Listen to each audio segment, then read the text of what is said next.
북러 정상회담이 끝났습니다. 공개할 수 없는 민감한 부분에서 협력할 것이라는 러시아 발표에 관심이 쏠리는데요. 푸틴 대통령 북한과의 군사기술 협력은 유엔 안보리 대북 제재 결의와 같은 국제 규정 틀 내에서도 가능하다라고 주장하기도 했습니다. 회담 후 김정은 위원장 다시 극동의 다른 군수산업 시설을 찾을 예정입니다. 북러 간 군사협력이 우크라이나 전쟁 또 한반도 정세에 어떤 영향을 미칠지 권기창 전 우크라이나 대사와 이야기 나눠보겠습니다. 어서 오십시오. 안녕하십니까. 네, 일단 김정은 위원장 회담을 마치고 나서 여러 가지 일정이 있는데 그 중에서 전투기하고 군함을 위한 생산 공장이 좀 가네요. 네, 그렇습니다. 지금 하바롭스크 주에 있는 그 중요한 산업 도시 콤소몰스크나 아무레라는 산업 도시로 이동하는데요. 네. 거기에는 지금 말씀하셨다시피 거기에는 중요한 러시아 전투기 공장이 있고 그다음에 잠수함을 포함한 이제 군함을 생산하는 또 기지가 있습니다. 그래서 지금 이런 행선지가 눈에 띄는데요. 네. 그 중에서 특히 이 전투기 생산 공장은 유리 가가린 이제 전투기 생산 공장인데요. 네. 여기서는 그 소련 시대부터 생산해왔던 수호이 27, 30, 33 이제 이런 구소련 시절 좀 오래된 전투기 생산하고 있고, 그다음에 4.5 세대라고 할 수 있는 수호이 이제 37. 그리고 거기에 더해서 또 가장 최신형 5세대 전투기를 할 수 있는 수호이 57까지 말하자면 오래된 전투기부터 최신형까지 다 생산하고 있는 중요한 전투기 생산 공장입니다. 이 부분이 눈이 띄는데요. 보통 정상이 어느 다른 나라를 방문할 때 그 방문하는 거에 특정한 시설이나 그 장소가 그냥 대강 정하는 게 아니거든요. 그렇죠. 그게 어떤 의미를 가지는지 이번 정상 방문 기간 동안에 큰 의미를 지니는 걸 이제 아주 선별적으로 해서 이제 가는 것이기 때문에 우리는 거기에 대해서 눈여겨볼 필요가 있는데요. 마치 그것은 바이든 대통령이 금년 5월 우리나라에 방한했을 때 첫 행선지가 평택에 있는 삼성전자 반도체 공장이었습니다. 그렇죠. 그것은 미국 정부가 이제 반도체에 대한 글로벌 공급망 확보를 염두에 두고 있었기 때문에 이제 그렇게 한 것이거든요.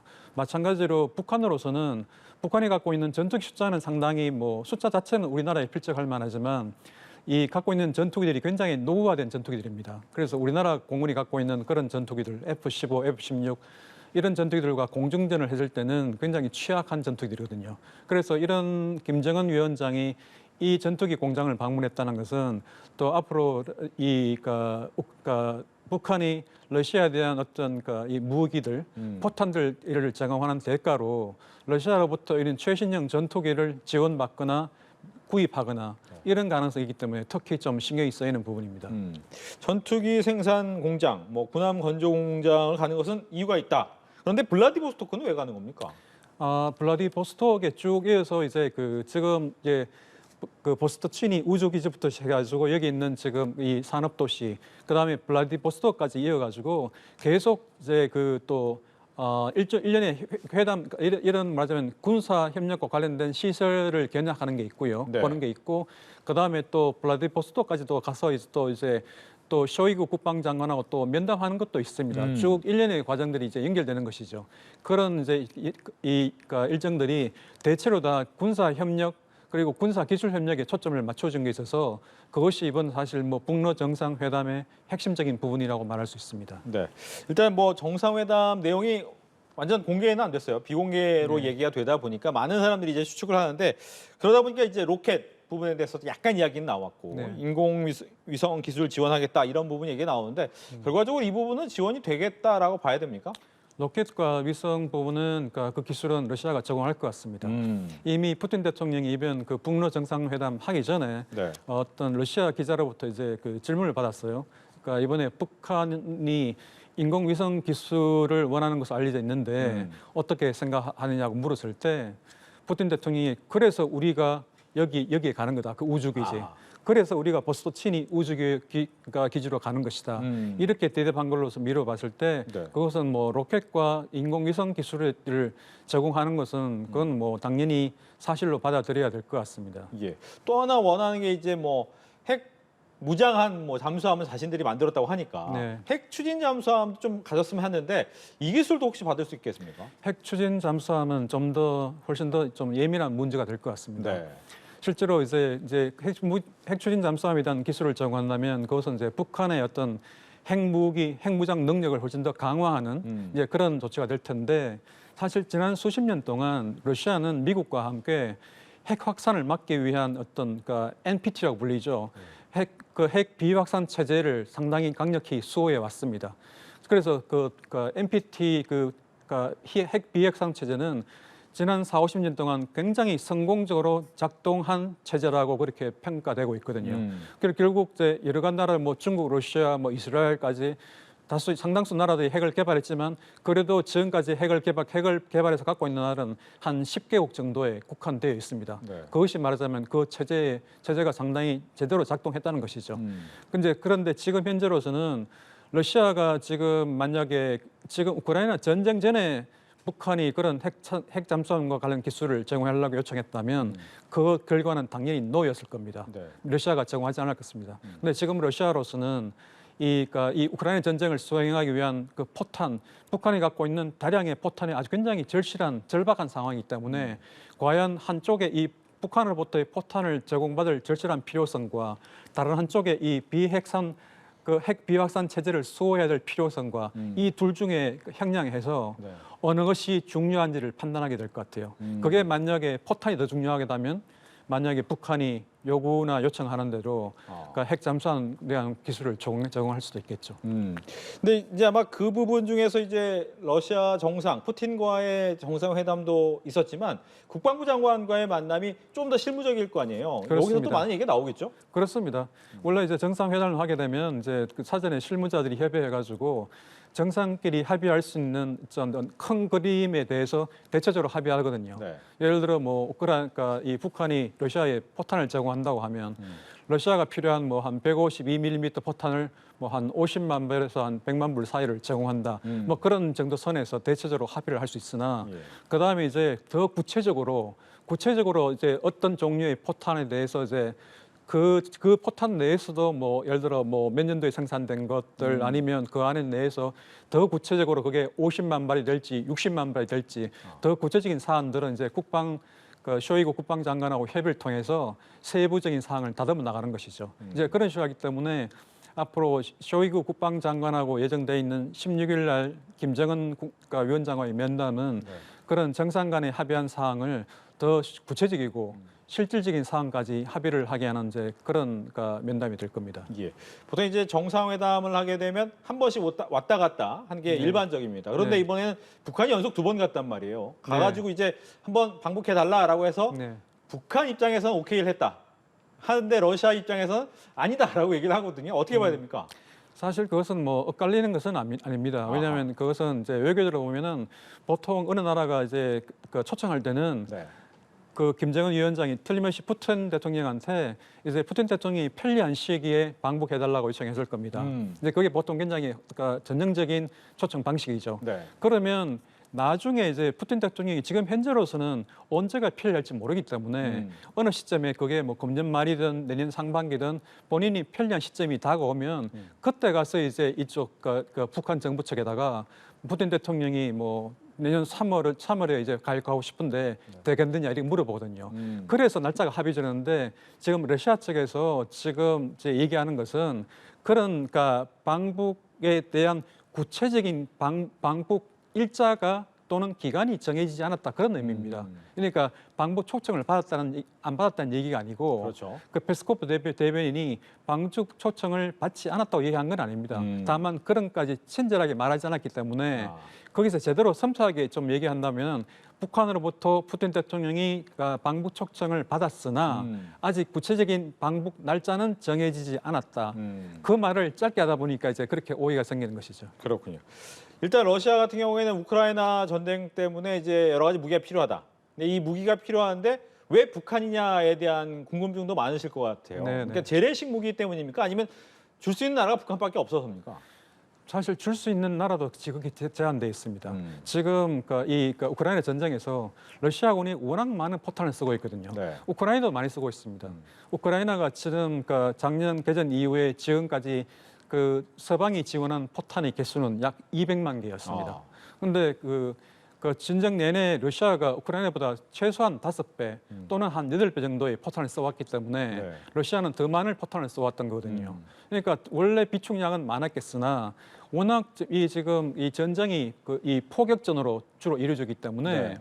굉장히 많은 포탄이 필요합니다. 그리고 이 포탄의 비축량에 관해서는 사실 북한과 남한, 우리나라가 상시적인 말하자면 준전시 상태에 있어 왔기 때문에 양쪽이 갖고 있는 포탄량이 아마 전 세계에서 아마 가장 많다고 합니다. 아하. 그러니까 북한이 갖고 있는 포탄 수가 아마 한 300만 발 정도 될 거라고 생각하고 있거든요. 네. 그러니까 러시아로서는 북한이 비축하고 있는 이 포탄의 상당량을 예를 들어서 50만 발에서 한 100만 발을 받을 수 있다면 그것은 전쟁에 굉장히 큰 힘이 되는 것이죠. 그러면 그 판도도 바꿀 만한 부분이 있는 겁니까?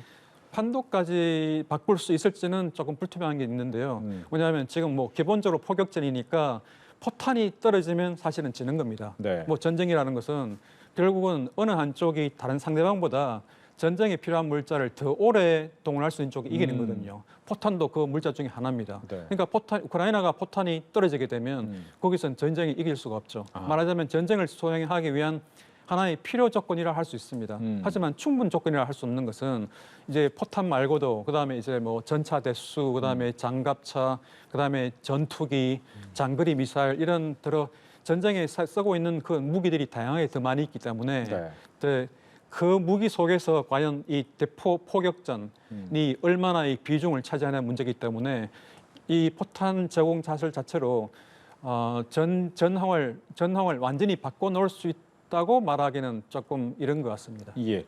일단 이제 재래식 무기 포탄을 주로 이제 보내주겠다라고 했을 텐데 파병까지는 안 갈 것 같긴 하던데 이 부분은 네. 어떻습니까? 파병 문제는 이제 그 페스코프 크렘린 대변인이 기자로부터 그런 질문을 받았습니다. 혹시 그 북한군의 우크라이나 전쟁에 파병이 거론됐냐 물었는데 페스코프 대변인은 파병은 거론되지 않았다고 얘기했습니다. 사실 북한이 뭐 당연히 이 대포를 포함한 무기는 러시아에 이번은 제공하겠지만 네.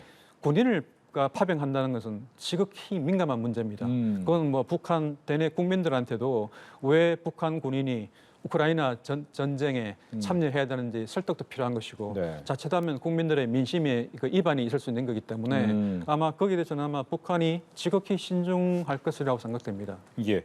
이제 푸틴 대통령 같은 경우에는 군사 기술을 이전하는데 유엔 안보리나 이런 제재를 안 받을 것이다라고 예상을 했단 말이죠. 그런 방법이 있을 수 있습니까? 사실상 그런 방법은 없습니다. 지금 이번 북러 정상회의 결과에 대해서 러시아나 북한은 다 상세한 내용을 전혀 밝히지 않았습니다. 네. 뭐 대략 뭐 어떤 내용이 언급됐다고 해야지 구체적으로 어떤 내용이 전혀 밝히지 않았고 앞으로도 밝히지 아마 않을 겁니다. 왜냐하면 그걸 밝히게 되면은 말하자면 어떤 러시아나 북한이 다시 추가적인 제재를 받을 수 있거든요. 네. 그러니까 지금 북한이 러시아에 대해서 무기를 제공하거나 판매한다면 그것은 유엔 안보리 대북 제재 위반이 되고요. 그다음에 러시아가 이제 말하자면 탄도 미사일 기술과 유사한 인공위성에 관한 정찰 위성에 관한 기술을 제공한다면 그것 역시 유엔 안보리 대북 제재 위반될 가능성이 농후합니다. 네. 그렇기 때문에 그런 구체적인 내용을 안 밝힐 거라는 거죠. 그러니까 지금 푸틴 대통령은 유엔 안보리 제재의 어떤 틀 안에서 군사 협력이 가능하다고 했지만 실제로 가능하지는 않습니다. 이제 우리 정부 입장은 이 부분에 대해서 굉장히 주의 있게 보고 있고 특히 이제 윤석열 대통령 같은 경우에는 유엔에서 기조연설에서 아마 이 부분이 좀 이야기가 되겠죠? 예, 될 겁니다. 네. 보통 이제 매년 9월 이제 유엔 총회에서 각국 정상들이 이제 연설하는 이제 기조연설 세션이 있는데요. 네. 이번에도 윤 대통령이 이제 참석한다고 지금 알려졌습니다. 그래서 통상적으로 우리가 유엔 총회에서 대통령이 연설하시게 되면 우리나라 외교 안보 정책에 대한 어떤 큰 그림을 설명하게 됩니다. 그리고 우리나라 경우는 항상 상시적인 북한 핵 위험이 있었기 때문에 북한 핵 문제에 대한 우리의 생각, 또 서방과의 공조 이런 것들 포함되게 되고요. 그런 내용이 분명히 좀 포함될 것 같고, 그다음에 이번 유엔 총회의 주제가 이번에 이제 신뢰 회복과 글로벌 연대의 촉진 이제 그런 큰 주제를 갖고 있기 때문에 거기에 관해서 이제 글로벌 격차를 줄이기 위한 특히 디지털 격차를 줄이기 위한 어떤 국제적인 공조 방안에 대해서 연설하실 것 같고 그다음에 내년부터 우리나라는 유엔 안보리 비상임 이사국 으로 2년간 활동하게 됩니다. 네. 그래서 앞으로 우리가 갖고 있던 이 비상함 이사구의 활동에 대한 비전, 우리가 어떤 식으로 활동할 것인지 아마 그것을 아마 설명하는 세션이 될 것 같습니다. 예.